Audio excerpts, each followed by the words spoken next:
Labari na Hausa Novels. To, ‘yan uwa masu sauraro, ku biyo ni sannu a hankali don jin me wannan littafi ya ƙunsa gwajin shimfiɗa. Kashi na 11.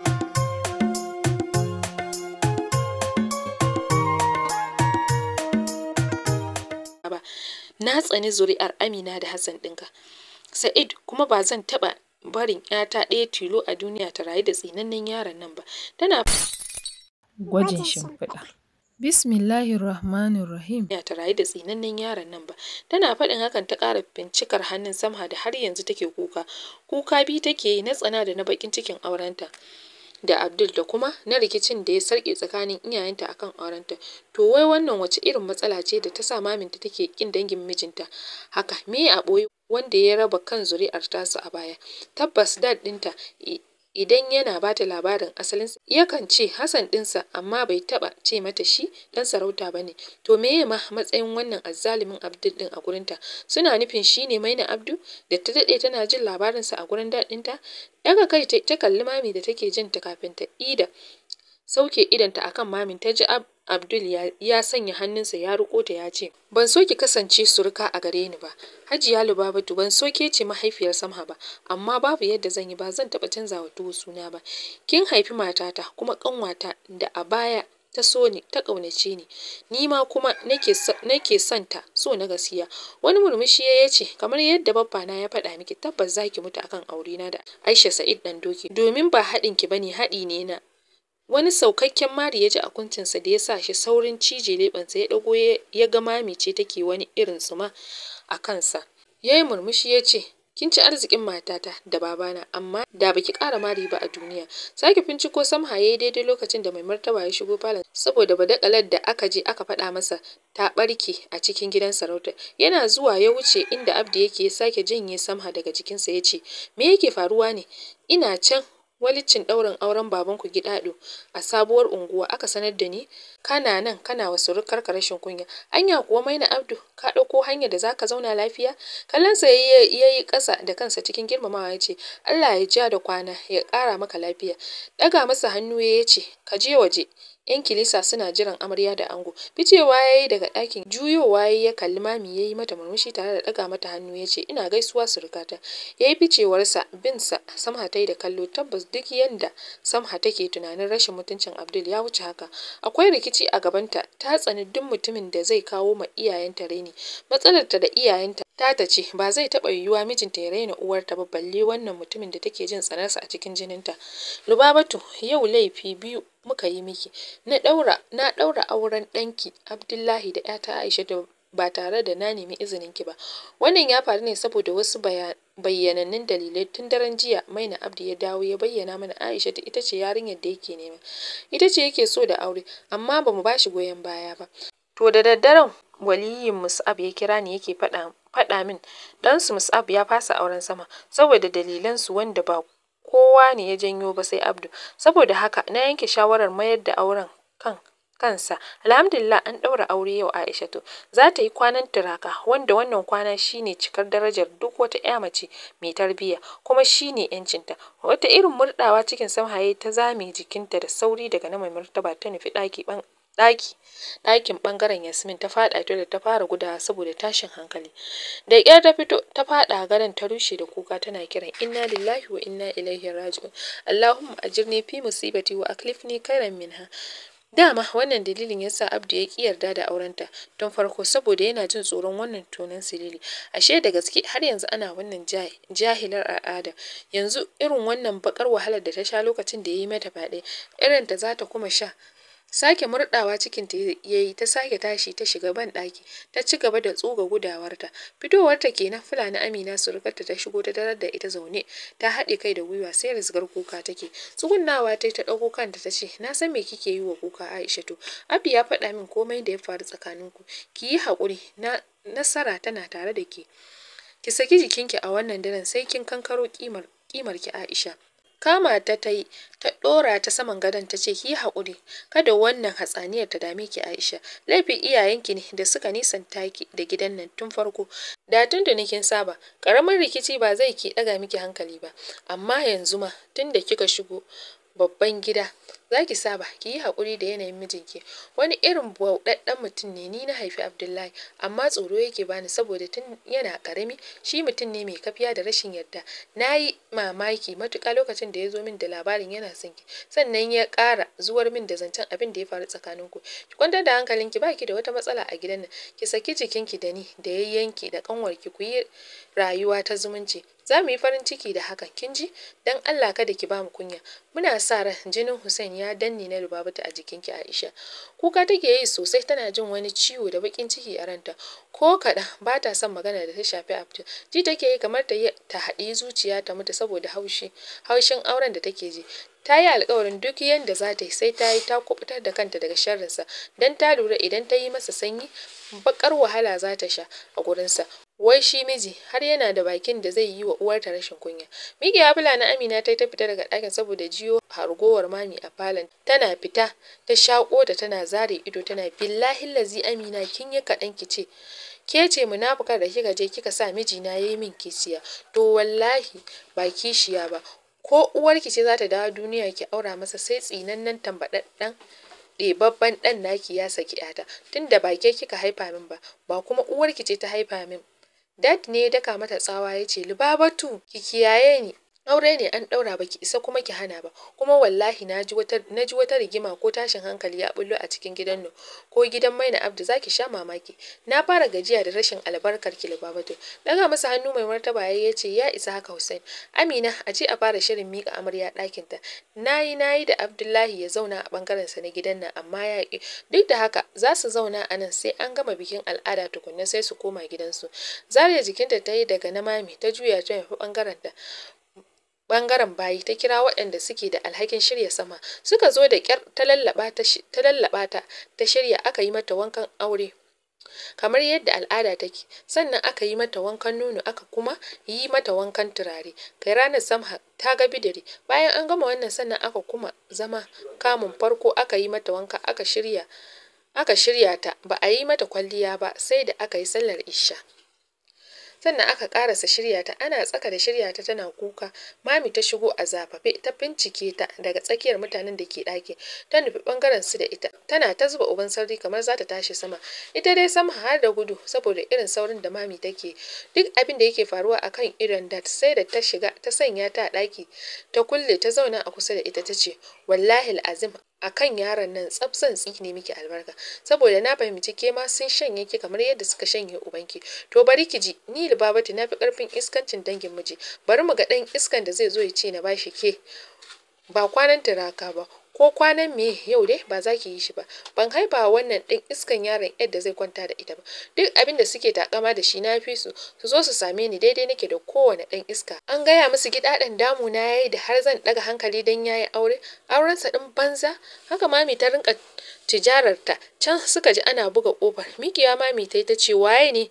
Fulani Hadiza ta ce ni ce Shuwa buɗe ki ji wani abu.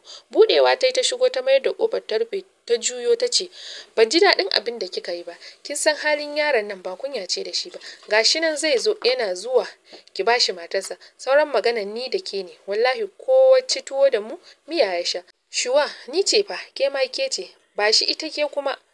Ta damƙi kunnen Samha ta ce wallahi kika yadda wani abu ya shiga tsakaninki da shi zaki gauraya da mu. Ita dai Sama kuka kawai take saboda gaba ɗaya tsoro ma mamin take bata. Ta lura kamar ba a cikin hayyacinta take ba. Daidai lokacin suka ji buɗa a ɓangaren. Miƙewa Sama ta yi da sauri. Mutanen suka shigo mutum 3 ne har da amaryar dad ta 4. Suka shigo suka yi sallama a falon. Buɗe ƙofar su mami suka fita. Suna fita suka gansu. Mami ta yi baya da sauri ta ce me su waye ku? Cikin nutsuwa suka ce yar uwarki muka rako ku gaisa. Bata ce komai ba, ta ja numfashi ta juya ciki. Daidai lokacin da Abdul da Dad suka shigo, kai tsaye ɗakin da mami ta shiga. Suka shiga babu kunya Abdul ya matsa har gaban gadon ya ɗago matarsa ya nufi ƙofar fita. Ya juyo ya kalli Mami ya ɗaga mata hannu ya ce mu kwana lafiya surkata. Suna fita ta ƙara ƙoƙarin janye hannunta daga nasa ya riƙe ta sosai yana murmushi ya ce kada ki yi min gardama ko kaɗan ba na ɗaukar ta. Ki kwantar da kai mu gina rayuwa mai tsafta. Kada ki bani matsala Aishatu. Na roƙe ki. Aurenmu akwai rikici da yawa a kansa. Daga haka bai kuma cewa da ita komai ba har suka isa inda ya ajiye motarsa ya buɗe ya sa ta a ciki shi ma ya shiga suka nufi wani ɓangaren na gidan. Har yanzu kuka take yana jin kukan nata na taɓa zuciyarsa. Suna yin fakin ya buɗe ya fito ya buɗe mata tana ciki ta ƙi ko motsa sai zan zuciya da take saboda kukan da ta ce har ta gode wa Allah. Sunkuyawa ya ɗago ta yana mayar da ƙofa ya rufe yana jin ninkin farin ciki tare da ƙaunar matarsa da Ubangiji ya bashi. Bayan ya sha fama da zuciyarsa da ke ta kukan rasa ta. Wani jan kafet aka shimfiɗa suke takawa har suka shiga falon da yake cike da kuyangi suka rinka zubewa suna kwasar gaisuwa. Miskilin ko tanka musu bai yi ba balle Samha da yake jan hannunta. Wata kofa aka bude suka shiga nan ma wani madaidaicin falo ne mayar da kofar dogarin ya rufe ya kuma jan hannunta har sai da suka shiga cikin wani madaidaicin ɗaki da aka kawata shi da katon gado na alfarma. Tsayawa ya yi a tsakiyar ɗakin ya kamo ta ya matso da ita jikinsa sosai yana sauke numfashi ya sanya hannu ya janye alkyabba da ta rufe fuskarta da ita ya sake mata murmushinsa ya ce mu je mu yi alwala mu yi sallar godiya ga Allah da ya nuna mana wannan rana a lokacin da ba mu yi zato ba. Bai bata damar yin magana ba ya kama ta suka shiga bazurum din suka yi alwala ya ja su sallah. Bayan sun idar ya dora hannunsa akan ta zai yi mata addu'a ta janye tare da miƙewa da sauri. Shi ma miƙewa yana kallon ta rintsa idan ta yi ta ce na tsani ganin ka Abdul na tsane ka. Rufe mata baki yana murmushi na isa ya ce na fi son duk waɗannan kalmomin su zo daga baya. Yau rana ta ce a gidan nan ba taki ba. Gobe ita ce taki saboda haka zan yi komai ba tare da kin isa ki hana ni komai ba sama. Sharaɗi ne na fada. Gobe sai an fidda kyallen budurcinki. Ya za mu yi? Yanzu meye mafitar mu? Durƙushewa ta yi a gurin ta ɗaura hannunta akan ta saki sabon kuka. Ya cire babbar rigar jikinsa ya ajiye ya zare ta cikin ita ma. Babba ɗan kirjinsa ya bayyana ta yi saurarin tsaye ta yi murmushi ya cire wandon ya rage daga shi sai boxers. Matsawa ya yi kusa da ita ya ɗago ta ya balle botar ɗin alkyabbar ya zare ta a hankali jikinta yana rawa saboda a mugun tsorata take. Gabanta ba karamar faduwa yake yi ba saboda har yau idan ta tuna irin bakar wahala da ta ɗanɗana a gurinsa ranar da ya yi rafin ɗinta sai ta ji tsoron namiji ya shige ta ko da kuwa yaro ne karami. Bata yi aune ba kawai sai ji ta yi ya ɗaga ta cak ya aza ta a bisa gado yana ƙare mata kallo cikin farar rigar bacci da take net iyakar bura ɗin jiki ce mai duhu ita ma ba wani duhun gaske ba don kafin ya kashe wutar ɗakin yana hangen bakin nipples ɗinta hakan shine ya ƙara ingiza shi yake jin wani sabon filin na taso masa. Zuwa mata ido yana sauke numfashi a hankali cikin wani irin murya ya ce ina jin tausayin ki sosai mai Aisha idan kin bani haɗin kai zan bi ki a hankali. Idan kika yi min gardama zan yi amfani da ƙarfi na in ya so a sake sabon ɗinki dama ga Dr. Hasina ta dawo cikin mu ta zama uwar mu. Yana faɗar hakan ya ɗora ɗan ƙaramin bakinsa saman nata yana tura harshen a cikin bakinta duk da yadda ta ki buɗe masa bakin amma bai daina tsotse mata bakinta ba. Yana yi yana ƙara shigewa jikinta tare da ɗora hannunsa saman bobs ɗinta. Ta ƙara rintsa idonta da ƙarfi ta sanya hannunta ta riƙe nasa daidai lokacin da ya yi nasarar fito da kyawawan breasts ɗinta yana wasa da kansu. Wani daɗi na fusgarsa jiya yake yi tun da yake a duniya bai taɓa riƙe abu mai laushi irin wannan ba. Yana matsa nipples ɗin tare da lasar samansa yana jin numfashi na ba sabon ba. Yana sakin ajiyar zuciya bakinsa ya zare daga nata ya sanya harshensa tun daga haɓarta har zuwa tsakiyar kirjinta yana lasa da wani ruɗaɗɗen salonsa ta cije leɓenta.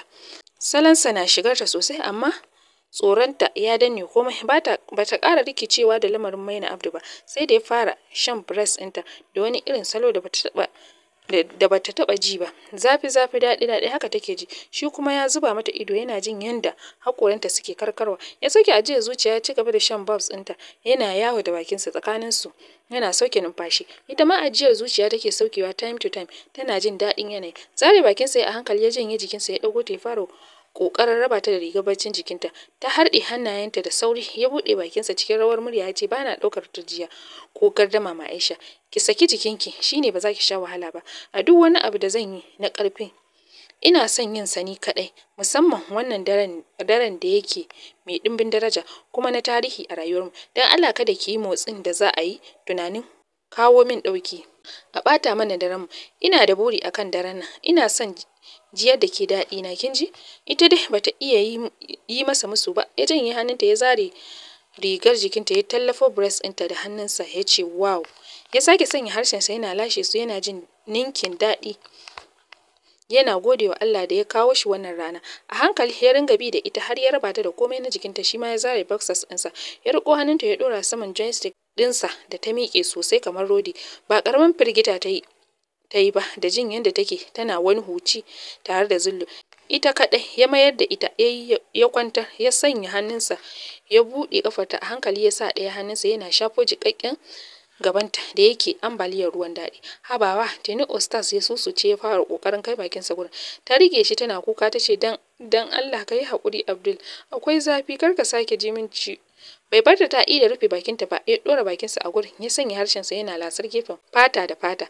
Ta kankame jikinta tana wata irin girgiza. Ya ɗago da sauri ya ga gaba ɗaya ta birkice masa da sauri ya tura ta gadon dan ya lura kamar ita ma tana da irin matsalar su. Da zaran ta shiga tsoro ko firgici ko damuwa jinni suke kawo mata ziyara. Tana kokarin miƙiya ya sa dukkan karfinsa ya danne ta tare da buɗe kafarta sosai sai ta mood ɗinsa a gaban ta ya fara tura a hankali. Sakin wata ƙara ta yi tana girgiza masa kai tana kiran sunansa amma ina ya fara nisa baya waiwaye balle ya ji kiranta. Kuka take yi sosai tana ihu tana kiran sunan Allah, iyayenta da iyayensa saboda azaba.